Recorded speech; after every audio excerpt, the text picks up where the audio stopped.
souffle de vie. C'est pour cela ce matin. Dis encore quelque chose à ton Dieu. Maintenant, le matin, il est sous merci pour sa parole à ton Dieu. Le matin, il est sous yonde au saliki. Nazala il est sous. Parmi bateaux sélectionnés qui n'attendent les noms.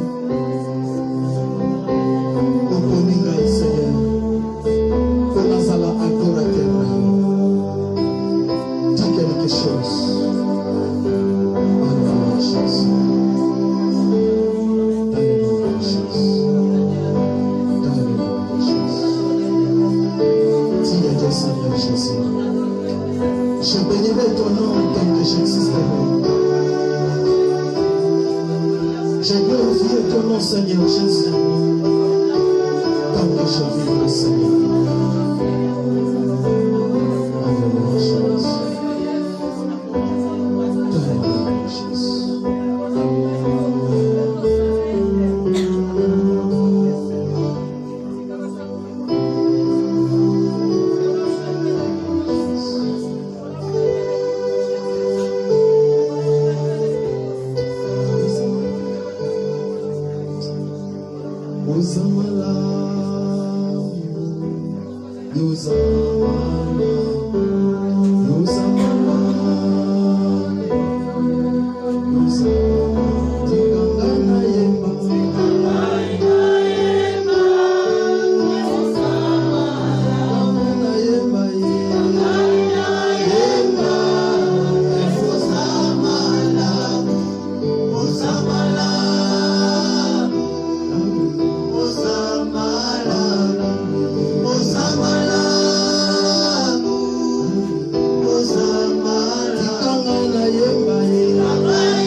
De nos âmes, de nos esprits, au nom de Jésus-Christ. Amen. Amen. Amen.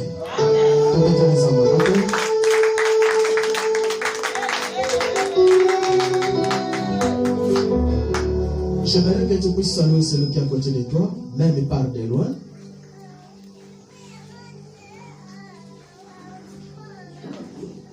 Amen. Merci beaucoup. N'a pas mon ensemble. Wasali biso lisusu bolamo na ye tokutana na tongo lelo na bisika oyo. Comme d'habitude, j'aime beaucoup enseigner parce que c'est très utile lorsque nous écoutons l'enseignement. Amen. Hein? Amen. J'espère que les dimanches passés, nous étions là. Nous avons vu quelque chose de très important. Et Dieu nous a fait encore grâce d'ajouter quelque chose utile pour notre vie. Amen. Hein? Merci beaucoup. Natoma lelo tozolobela. Tu dois combattre un bon combat.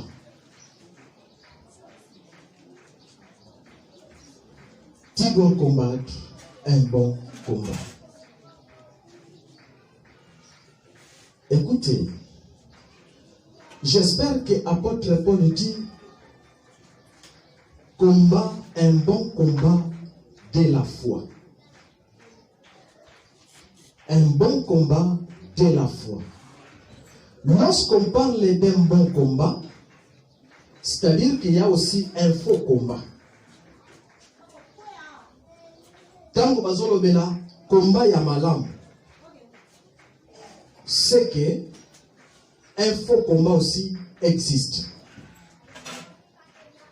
Or, combat ezali action oyo mutu azali ko défendre.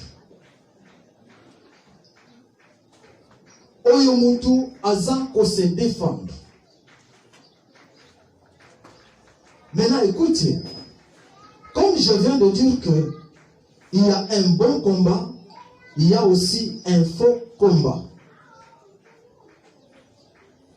Un bon combat, c'est quoi? Et un faux combat, c'est quoi? J'espère que nous allons lire d'abord. Prenons Timothée chapitre 1er, 18e verset. 1 Timothée chapitre 1er, 18e verset. La Bible nous dit ceci. La recommandation que j'adresse, Timothée mon enfant, selon la prophétie faite précédemment à ton sujet, c'est qu'après elle, tu combattes le bon combat, en gardant la foi et une bonne conscience. Cette conscience, quelques-uns l'ont perdue et l'ont fait naufrage par rapport à la foi. Amen. Amen. Il a recommandé à qui? À Timothée de faire un bon combat. Ce que les autres ont perdu. Combat. Ezalaka échange. Soit Yabaku, soit Yaminduki, Oyo Mutu azali ko se défendre. Or, objectif ya combat ezali kolonga et non pour perdre. Babundaka pona kolonga, babundaka pona ko perdre te. Or, pona kolonga, il y a des principes à respecter pour gagner un combat. Amen. Amen. Sois attentif. J'espère que Maleme, tu peux comprendre. Objectif ya combat, c'est vaincre. C'est gagner. Mutu mokote alingaka abunda bitumba pour que asala nini a perdre, a échouer. Objectif ya mutu nyonso. Maintenant, hors combat, ezalaka soit deux personnes, kamoko na kamususu. Or, la vie que nous vivons ici sur la terre, c'est la vie d'un combat. Amen. Amen. Tu dois combattre pour vaincre. Maintenant, je dis que pour vaincre, il y a des principes. Amen. Amen. Amen. Amen. Et le y a les bossons. Pour gagner un combat, tu dois d'abord étudier la force de ton adversaire.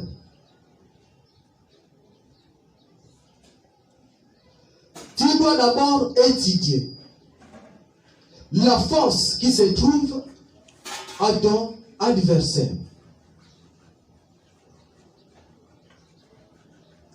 Tu ne peux pas aller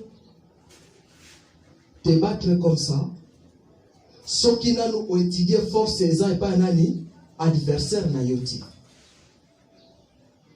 Premier principe. Tu dois étudier. Et sengeli oyekola.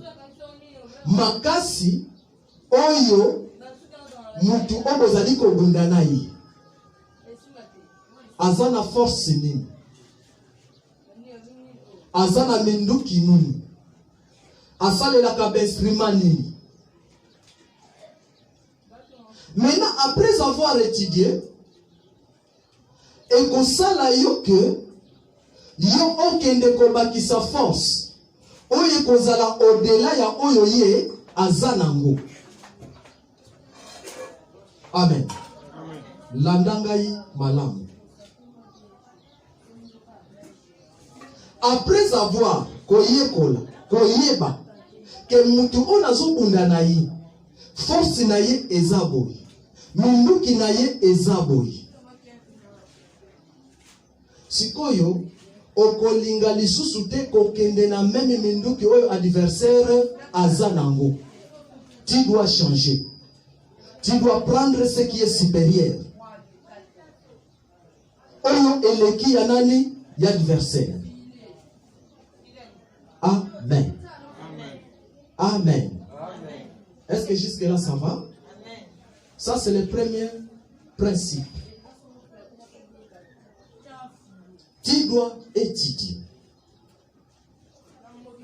Maintenant écoutez. J'ai dit que il y a un bon combat et il y a aussi un faux combat. Je donne un exemple. Un faux combat. Un faux combat par exemple. Nazotambola na zela to tutani na mutu ou bien onyati mutu directement obandi ko livrer nini bitumba pona nini onyataki nga pona nini osali boy. Or komba wana même si obeti mutu wana komba wana ekopesa yo eloko moko te. Komba wana eko changer eloko moko te. Na vie na yo. Oh, un bon combat. Souvent, ils ont un combat oyo, ils ont une compétition. Parce que tant que nous avons une compétition, objectif na yezani, na gagner ni combat, pour na zwa trophée, pour na zwa prix. Amen. Amen. Na gagné combat oyo. Pona zwanini trophée, ceinture ou prix. Amen.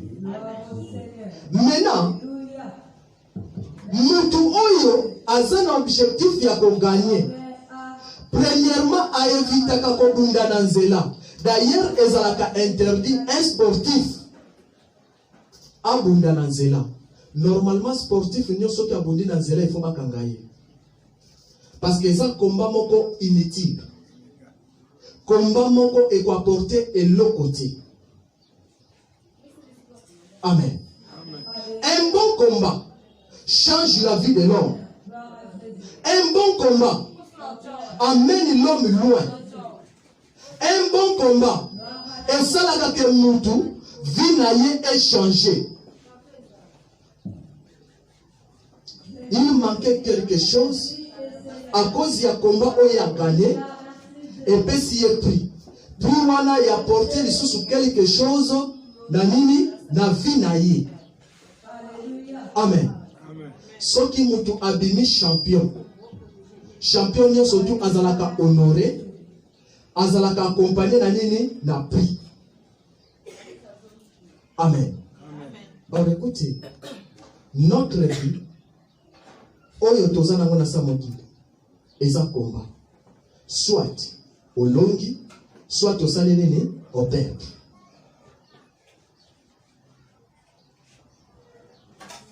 Amen. Maintenant, tant bozo kende kobundu. Et nous kwa liboso basalaka étude. Étude ya mutu oyo nazo bunda nayi. Étude ya mutu oyo naza nayi na compétition, na affrontement. Ye a utilisé la puissance nini. Ye a utilisé la force nini. So pona longa ye. Le Seigneur na sala nini.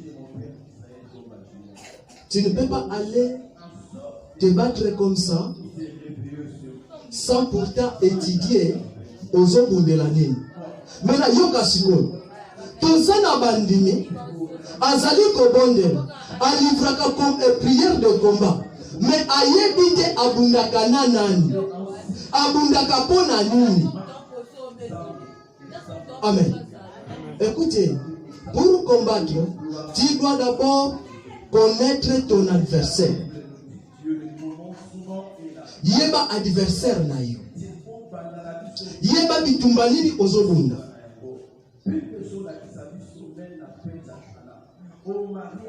Yoka. Un bon combat échangeaka vie à mutu.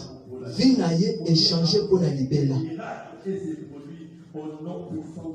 Un bon combat est ça la kakemutu azala renommé.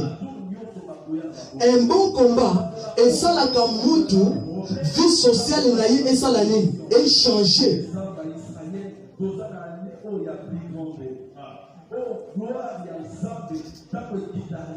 Amen. Amen.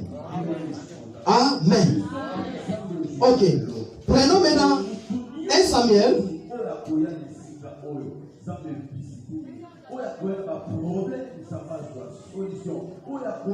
1 Samuel chapitre 17.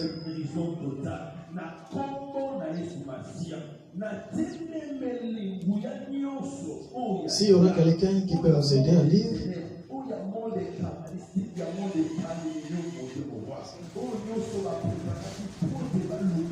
Ok, pendant la 17e verset, premier verset.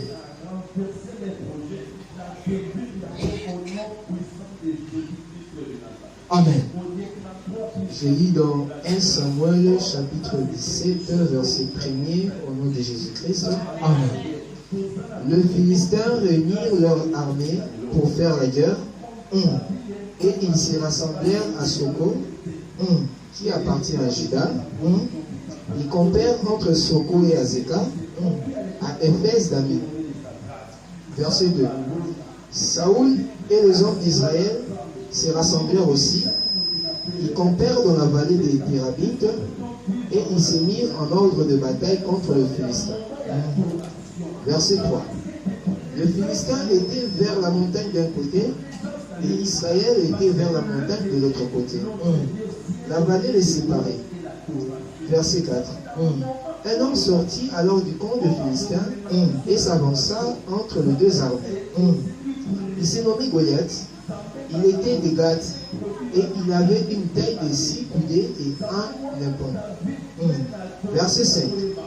Sur sa tête, il était un casque de rein et il portait une cuirasse à écailles du poids de 5000 cycles de rein. Verset 6. Il avait aux jambes une armure de rein et un javelot de rein entre les épaules. Verset 7. Le bois de sa lance était comme en souple de tisserand et la lance pesait 600 cycles de fer. Celui qui portait son bouclier marchait devant lui. Verset 8. Le Philistin s'arrêta et, s'adressant aux troupes d'Israël rangées en bataille, il leur cria: pourquoi sortez-vous pour vous ranger en bataille? Ne suis-je pas le Philistin? Et n'êtes-vous pas des esclaves de Saoul? choisissez un homme qui descende contre moi. Verset 9. S'il peut me battre et qu'il me tue, nous vous serons assujettis. Mais si je l'emporte sur lui et que je le tue, Amen. vous nous serez assujettis et vous nous servirez. Verset 10. Le Philistin dit encore, je jette en ce jour un défi à l'armée d'Israël. Je jette un défi à l'armée d'Israël. Donnez-moi un homme. Et nous nous battrons ensemble. Verset 11. Saoul et tout Israël entendirent ces paroles du Philistin, et ils furent effrayés et saisis d'une grande crainte. Amen. Merci.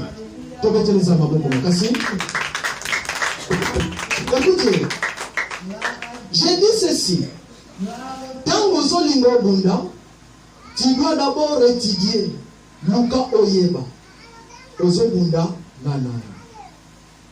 Écoutez, Vina Bisso, Otozali ko vivre na ngona samo kilo. Tozali ko bunda nde bitumba. Maintenant, il faut oyeba bitumba nini yo bundaka. Obundaka ngo pona nini. Amen. Parce que yoka, ezala makambuzo ba moko esala maka, ozomona mutu azo ya l'église. Akuti déjà batusi ba bataki prière. Quand azo ya, akuti prière ya nini? Ya komba ebandi. Directement yepe asala nini? Atelemi abandi ko sala nini? Sans koyeba azobondela nini? C'est-à-dire, même ceux qui ont na ba veiller, au comment la mutu tango bozola muse la muka azoboye. La muka azoboye. Mais ceux qui ayoki kaka prière ya nini? Ya komba, au comment na ye mutu akola musayete. Ye moko asala nini? Amila mukeli. Abadi ko bonde. Voilà. C'est-à-dire que ezana batu mususu bazali ko bonda avec ignorance. Bazoye bate azobundani. Bazoye bate azolukani. Amen. Maintenant yoka. Bona kobunda. Après avoir étudié, mutu oyo bozobunda naye. Boyebi force naye. Kokende lisusu na memi arme te. Oyo ye aza ko utiliser. Kokende lisusu na memi force te. Oyo ye aza ko utiliser. Or écoutez, diable il est reconnu qu'il est menteur. Parce que yo ozo bunda naye, yo pe ozo kende kaka na meme nini, lokuta. Est-ce que okolonga?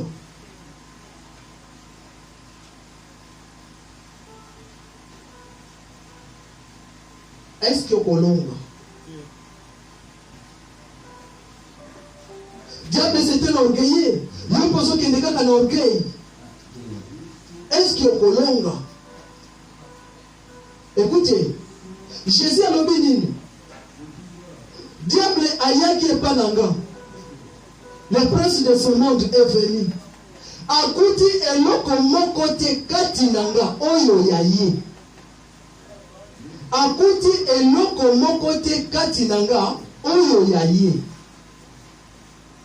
C'est-à-dire que pour Jésus a vaincre le diable, et nous kwa liboso azalaki na même nini? Minduki te azalaki na même arme te. Oyo Satan azalaki nango. Amen. Maintenant, toi tu veux battre.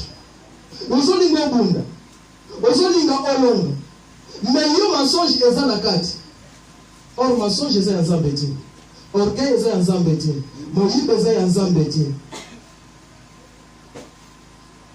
Mais yo ozo se retrouver na nini? Na kati. Parce que le diable tango bundaka a utilisé kandeba arme na ye lokuta. Soki parce que babengi il est risé.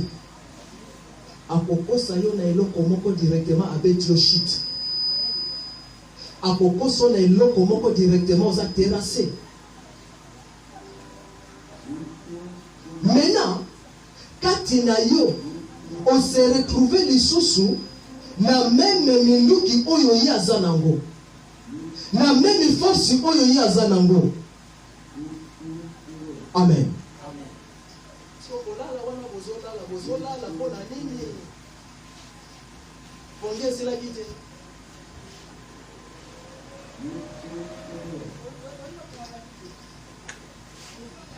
Yoka siko. Awa balobi na biso eza na deux armées. Ba se réunir. Balingi ba livrer combat. Balingi ba livrer combat. Balobi mususu azalaki na côté mususu. Ba mususu na ngambo mususu. Eloko ezokabola bango ravin. Ça signifie quoi? Peuple Israël, c'est l'image d'un chrétien. Oyo azali kobunda pour na avenir na ye, pour la domination na ye, pour la réussite na ye. Les Philistins, c'est l'image du monde éternel. Oyo azana a besoin à dominer l'ikolo na yo. Oyo azana a besoin à siéger la vie na yo. Oyo azana a besoin à mema yo l'esclavagisme.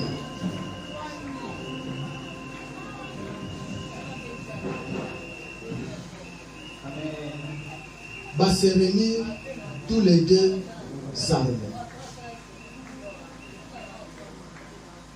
Yokasiko.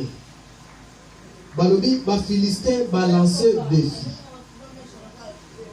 Balobi, tozana engambe moko. Kaka soki mutu moko abeti directement biso tokobanda ko dépendre et pas na bino. Mais soki biso tobeti mutu na bino, bino bokomi esclave na biso. Écoutez, Goliath, c'est l'image. Il y a esprit géant. Oyo fanda na libota. Oyo siégeant na libota. Oyo zali koluka nani akosilisa ye. Nani akolonga ye. Une fois olongi Goliath, vie na yo ekomi libre. Une fois olongi Goliath, vie na yo y avancé. Une fois olongi Goliath, freinage nyonso ezalaki na libota, il faut ça la nini et là. Amen. Amen. Écoutez maintenant. La Bible dit qu'ils ont fait 40 jours depuis balancer défi. Nani akobunda nai. Batu nyonso bazali kobanga. Écoutez mon frère, ma sœur. Tala na libota na yo malamu. Tala na famille na bino malamu. C'est quel esprit oye siégeant, oye dominant, oye kanga vie ya batu, oye kanga mabota ya batu, oye kanga mbongo ya batu, oye kanga avenir ya batu. C'est quel esprit?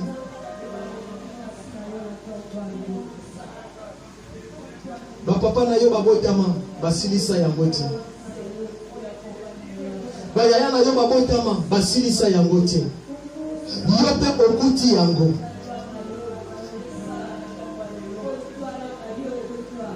Depuis que votre famille est commencée, jusqu'à aujourd'hui,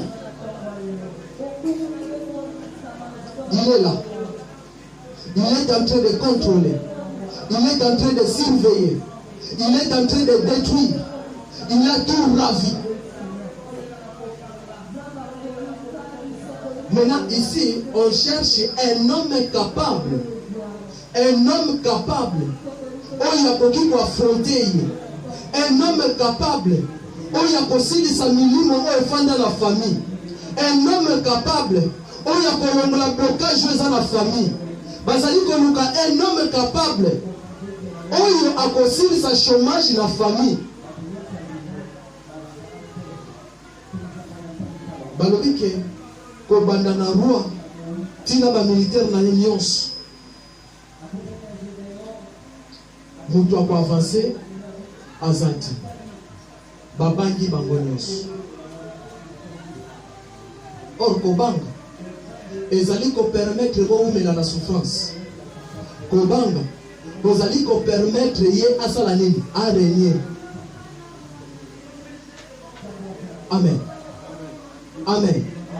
Plusieurs personnes, Bacha Kobanga na vie na bango. Palobi, Pitumbo zalaka na famille na biso,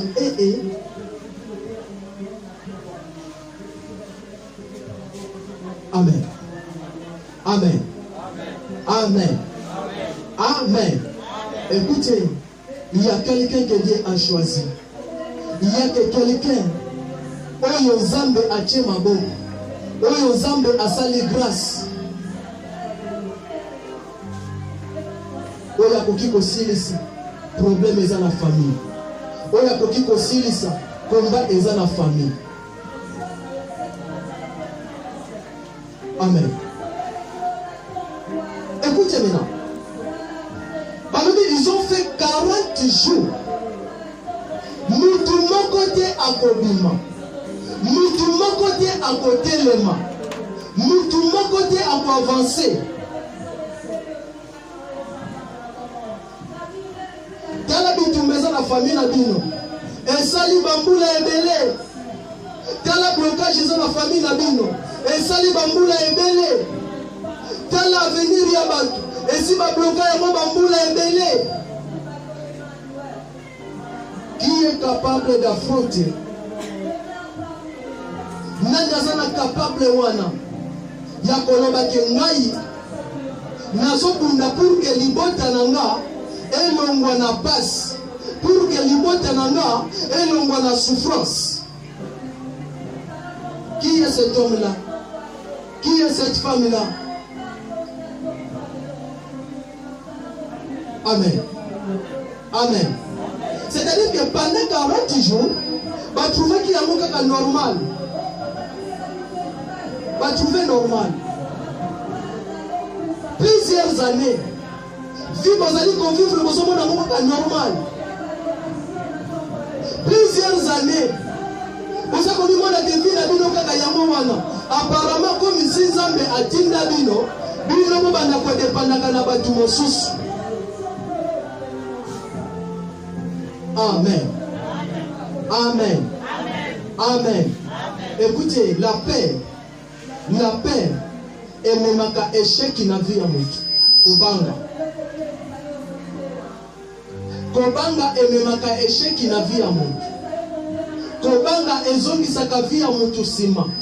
Yema kambunyo sobanga kanayeka. Yakuka kwa affronter les kambote.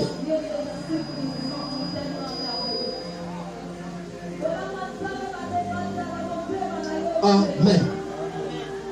Amen. Écoutez, un bon combat, premièrement, c'est quelqu'un qui enlève la paix. À l'ongoli kobanga na vie na yi. Parce que yo kanebisa yo. Quand vous avez un adversaire, et vous avez ceux qui ont kobanga oche, yeba ki osalini, o perdre déjà ni combat. Ceux qui ont allé ezala na balle, ezala na bitumba, ezala na nini, muto yo bangaka apola kambala moko. Elingi koloba nini? Ceux qui ont bandi kotambola l'esprit ya kobanga banga. Oko sale no côté na sa mokili oyo. Ceux qui ont bandi kotambola l'esprit ya kobanga banga. Oko réussir vite. Ceux qui ont bandi kosala makambo ya kobanga banga. Oko avancer te. Oko tikala kaka na même vie na bandeko na yo.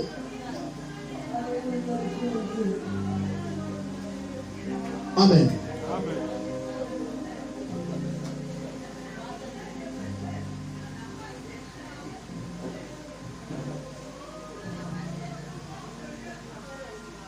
Il est temps d'enlever la peur dans ta vie.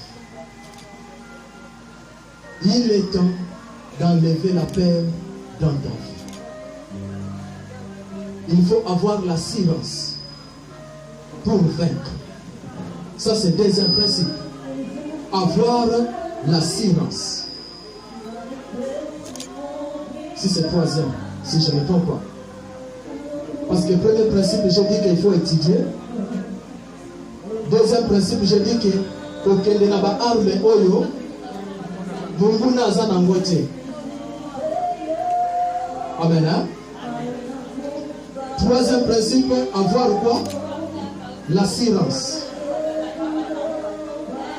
Amen. Il faut avoir l'assurance. Maintenant, écoutez.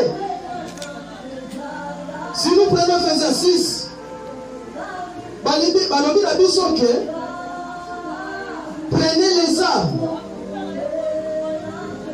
les armes de la foi.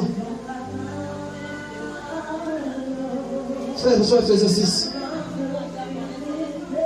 12e verset. Dans le Bango.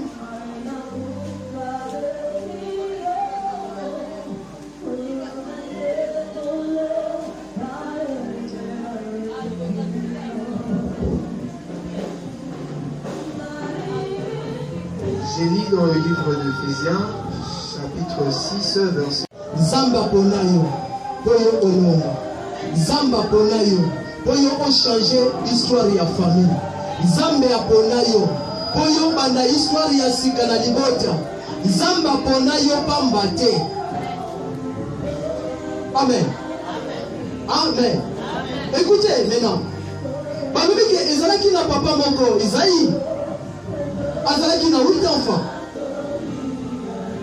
Sur 8, wana azalaki déjà na 3 bazalaki ba militaire. Bango pe ba se retrouver na nini? Na front. Parmi bato balancelaki bango défi.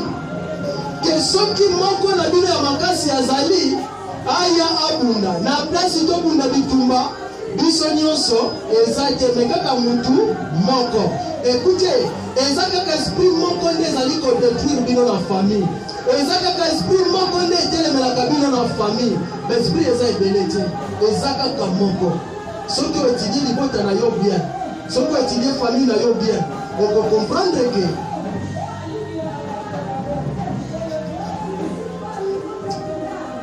Amen. Amen. Les jours où kolonga esprit wana makambo nyonso ezali nini? Esili. Les jours où kolonga esprit wana vie na yo échangé. Les jours où kolonga esprit wana changement ekoti na libota na bino. C'est-à-dire que le problème est ça. Et ça kaka ya mutu moko. Esprit moko kaka. Déjà la base est échec et la biso. Amen. Or l'esprit là, c'est un système. Et un système où il y a la famille. Système où il y a la famille. Il y a un frère na yo, même vie, même problème, même maladie, même difficulté. Bana on va se retrouver dans le front. Maintenant papa azoluka, nani akokende kokango la bango, nani akoyela ngai nouvelle. Oh écoutez maintenant, David ici, c'est l'image de Jésus-Christ. Jésus-Christ batindaki epa ya papa na ye alobi kende na sekuna kende kolanda ba frère na yo kende kotala bango baza ndenge nini yo nde muto koyela nga bonne nouvelle yo nde muto kopesa nga nouvelle ya bien. Amen. Amen. David, c'est l'image de Jésus-Christ. Isaïe, c'est l'image de Dieu. Dieu a envoyé Jésus aya kobundela biso, aya kolongisa biso, atinda kiye pour aya amemela ye nouvelle. Amen. Écoutez, yo nzamba ponayo, yo nzamba ponayo, yo oya na famille wana pamba te, yo oya na famille wana avec mission. Mission na yo eza ya kolonga, et non ya koéchouer.